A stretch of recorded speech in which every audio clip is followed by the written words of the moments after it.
Humans sleep for a third of their lives, so we wondered, what if instead of spending that time comfortably in our beds, we turned some of it into an adventure? That's how our Camping in Peculiar Places series was born. A challenge to find spots that nobody in their right mind would choose for a night out. But that might actually turn into an awesome adventure. Or we find out the reasons why no one camps there. We don't have any rules, we simply follow our own sense of peculiarity and try to take safety into account as well. So let's begin.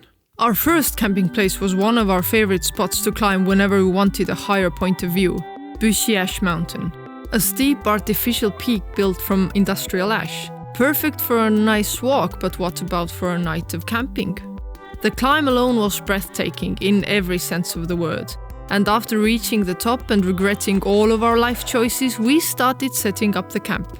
The top was narrow, exposed and windy, which made it a bit of a balancing act. After setting everything up, we sat down and played a game of Mankala, drank some apple lemonade by own and tried not to lose all the stones in the gravel. Then the wind picked up, fast. It's a bit windy, so windy.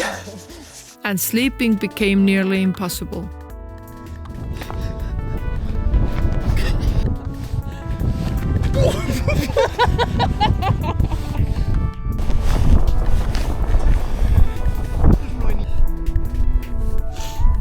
We managed to almost fall asleep until Tom spotted a group of local teenagers who had decided to climb the mountain in the middle of the night. We had a nice 30-minute chat, lost more sleep, and accepted the fact that this night was not going to be peaceful. It was the opposite of peaceful. We slept a little bit, but definitely not enough. It's so windy. It's super windy.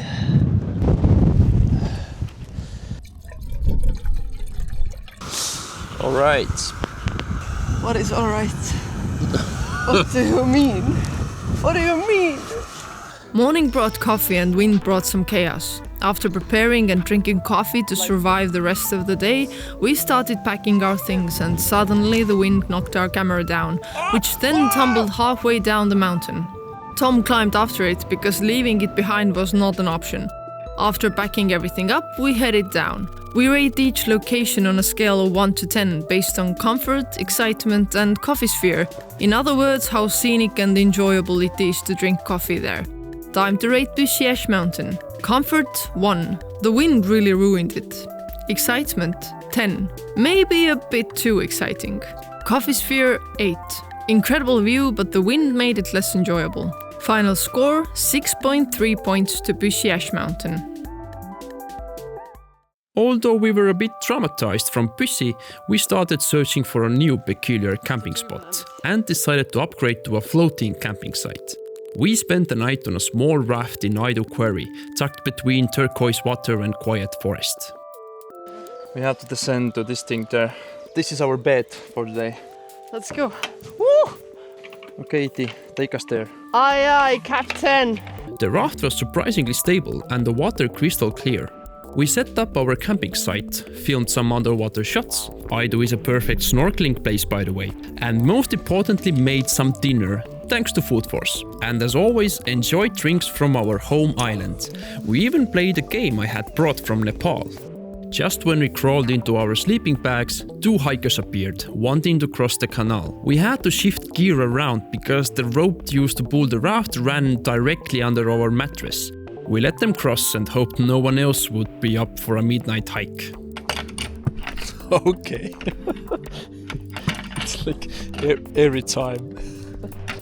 Summertime. It's summertime. We were worried that mosquitoes would eat us alive as we were camping in June, but surprisingly the night was really calm.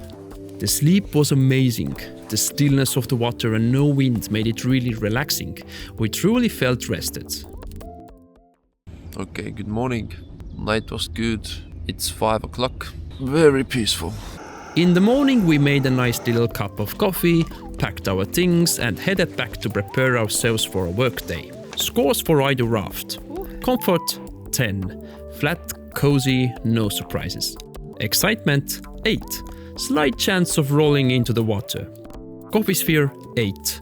Beautiful but not quite jaw-dropping. Final score 8.6 points for Aidu raft.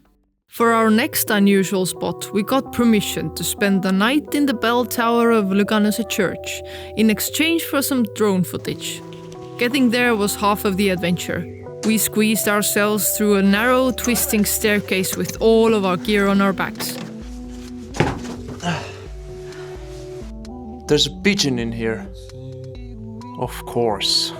At the top, a local greeted us, warned us about a possible ghost, and then left us alone with our giant steel roommate. We even got to hear the bell ring before bedtime.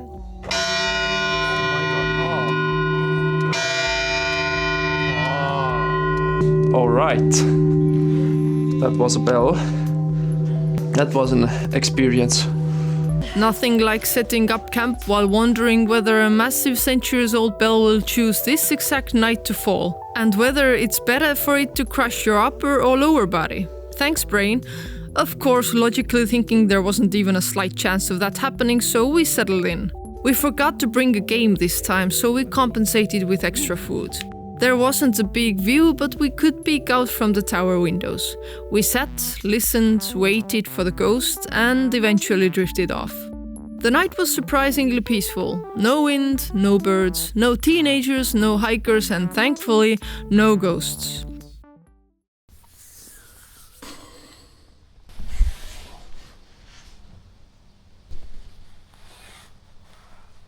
How was the night? Decent. There was no wind.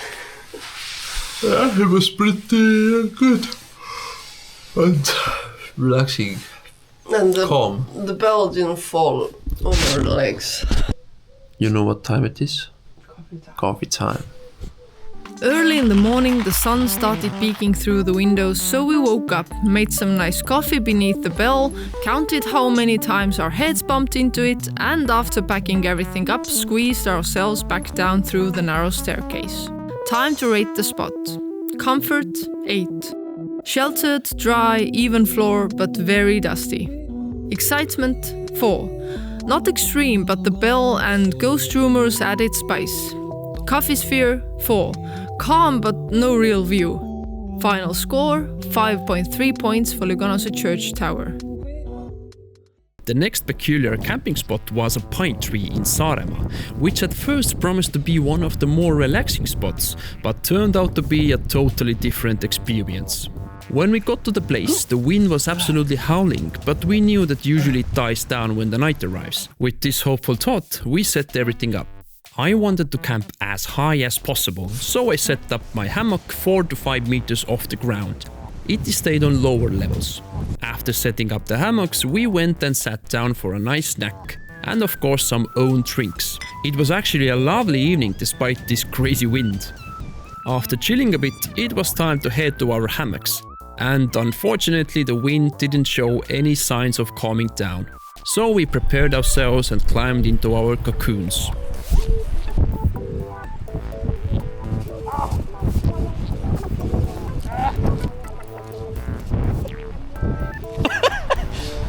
Oh God. Here I am. I'm like, I don't know, 4 meters off the ground. And the view is pretty nice actually. This branch is piercing my personal space here. Otherwise it's good. I should be able to see the sunset. Yeah. Life is great. It is there. Hi. Down below. Hi. How is it? I'm trying to get into my sleeping bag. Okay. You have to catch me when I fall. No, I won't. Okay. She won't. Okay. That's the sunset. The wind is still strong. But the wind was so strong that I kept imagining the branches snapping at any moment, while Iti felt like the wind was blasting straight into her ears the entire night. So there we were, lying in the dark, trying to outweigh the wind and somehow fall asleep. There it is. The sunrise. The wind is still blasting. When the first light finally appeared on the horizon, we realized we had both been pretending the other one was sleeping well, only to discover that neither of us had slept at all. So we packed up fast, skipped the morning coffee and headed home to try to squeeze in at least a bit of rest before the workday began. Time to rate the spot. Comfort 2. Hammocks were nice, but the wind was just so bad. Excitement 5. I had a bit of more excitement, but for it was not that thrilling. Coffee sphere 8. We didn't have coffee in the morning, but we can count the previous evening and the scenery was beautiful. Final score, 5 points for the pine in Saaremaa.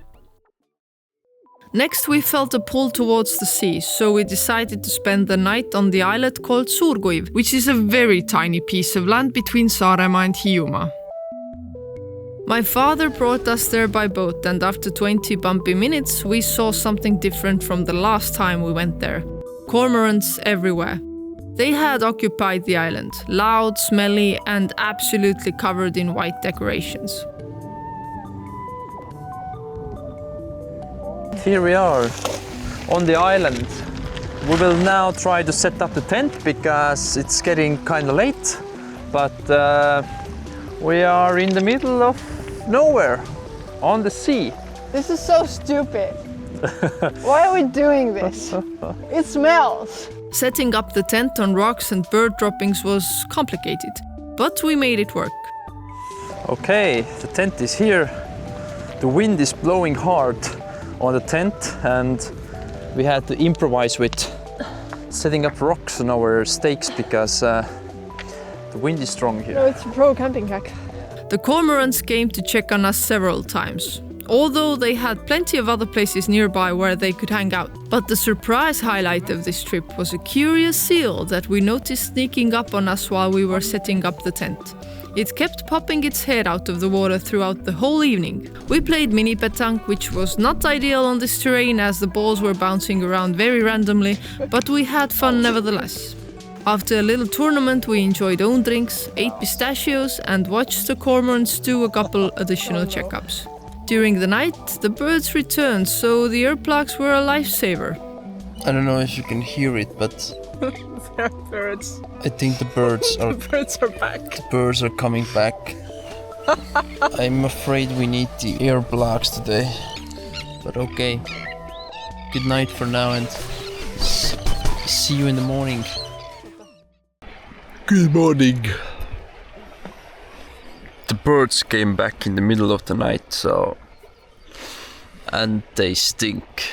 I don't know what it is about them, but they stink. And they make loud noises. Let's see what's the weather like. Morning arrived.